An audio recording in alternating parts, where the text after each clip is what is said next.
Before we dive in, don't forget to subscribe to my channel for more real-life stories that hit deep. The phone buzzed against the kitchen counter while I stood at the sink, watching the last hints of twilight fade outside the window. It was one of those quiet evenings where the world seemed to slow down. Our house had finally settled into that familiar nighttime hush, the kind that comes after a long day, when everything feels routine and comfortable.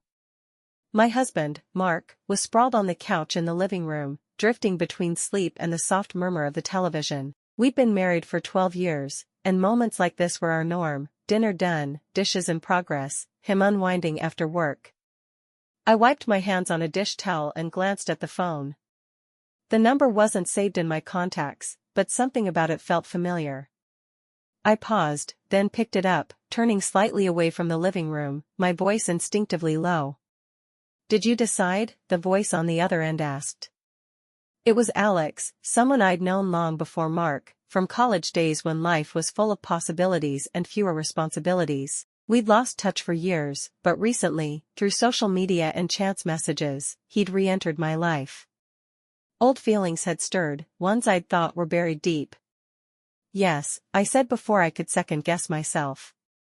"I picked you." The words slipped out so easily, but the moment they did, their weight crashed over me. My heart raced, not with thrill, but with a sudden, suffocating fear. What had I just admitted? Loving someone in secret thoughts was one thing, saying it out loud, making a choice, was entirely different. Suddenly, the room felt heavier, as if the air had thickened. Behind me, the TV went silent. I turned slowly, dread building in my chest. Mark was standing now, the remote dangling loosely from his hand. His face wasn't twisted in anger. It was worse, calm, resigned, like he'd just uncovered a truth he'd suspected but hoped wasn't real. He didn't yell or demand an explanation. He didn't need to. He'd heard enough. "I'll call you later," I murmured quickly into the phone and ended the call. Silence blanketed the kitchen. It was so quiet I could hear the refrigerator humming and the clock ticking above the stove. My mind raced for words, excuses, explanations, anything to soften this. But before I could speak, Mark raised his hand gently, not in anger, but to stop me. "Don't," he said softly. His eyes met mine, and in them, I saw pain mixed with a deep sadness, like he was looking at a home he once loved, realizing it no longer felt like his. Without another word, he turned and walked down the hallway toward our bedroom. I followed, my legs heavy, my thoughts scrambling for ways to fix this. He moved with a quiet purpose, pulling out a suitcase from the closet. He packed calmly, folding his shirts neatly, rolling his socks just the way he always did. His composure scared me more than any outburst could have. It showed how deeply this had cut him. I perched on the edge of the bed, watching years of our shared life fold away into that bag. Memories flooded me, our wedding day, late-night talks, building a home together, the way he'd surprise me with coffee on tough mornings. "It's not what it sounded like," I finally whispered, my voice fragile and small. He paused for a moment, then nodded once. "It's exactly what it sounded like." He zipped the suitcase, lifted it, and walked past me without touching me. At the bedroom doorway, he stopped.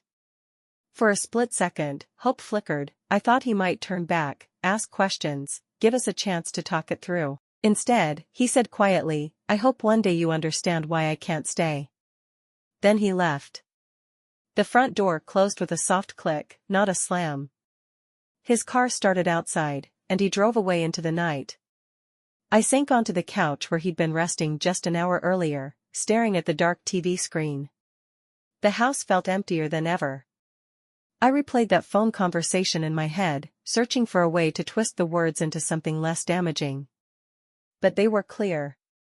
Words have power. Once spoken, they can't be unsaid. The truth was more complicated than that one moment. Alex and I had dated seriously in college, a passionate, all-consuming kind of love that felt eternal back then.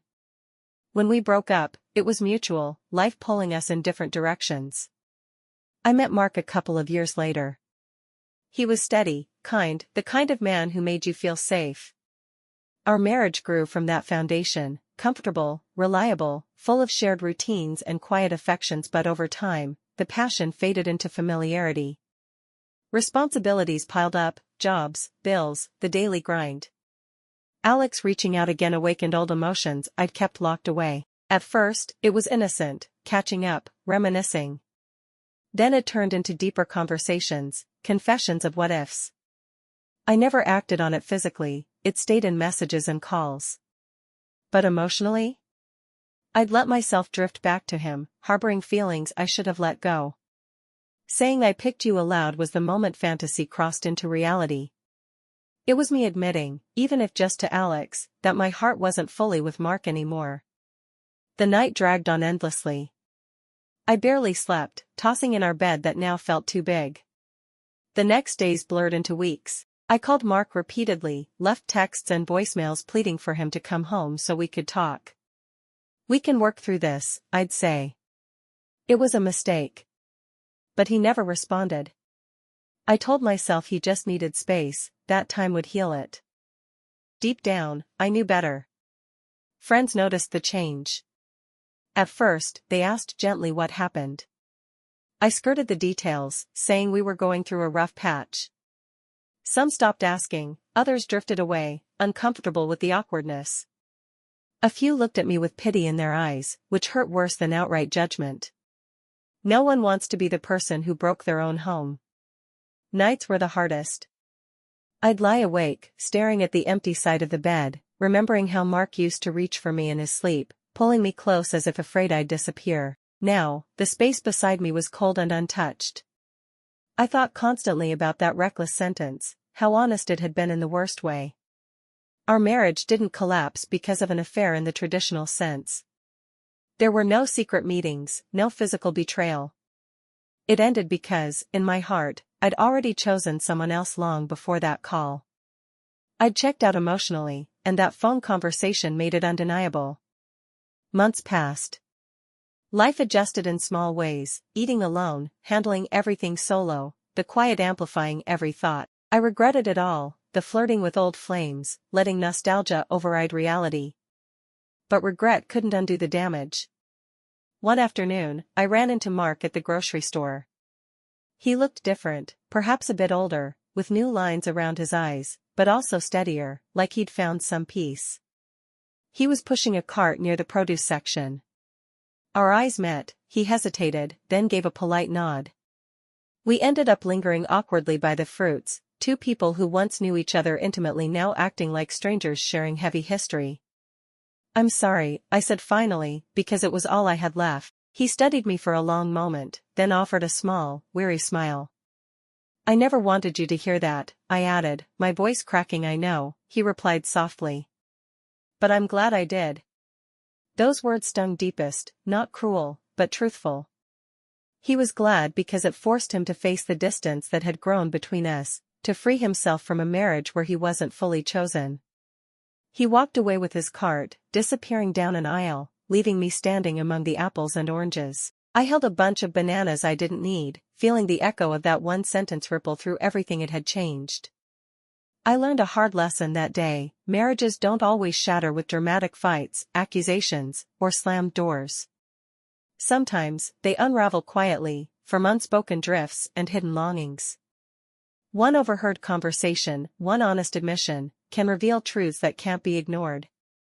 And sometimes, the person who walks away is the one who truly understands the need for honesty, while the one left behind grapples with the consequences of their divided heart. Thanks for listening to this story. If it resonated with you, like, comment, and subscribe for more real-life tales that remind us how fragile and precious our relationships can be. Take care.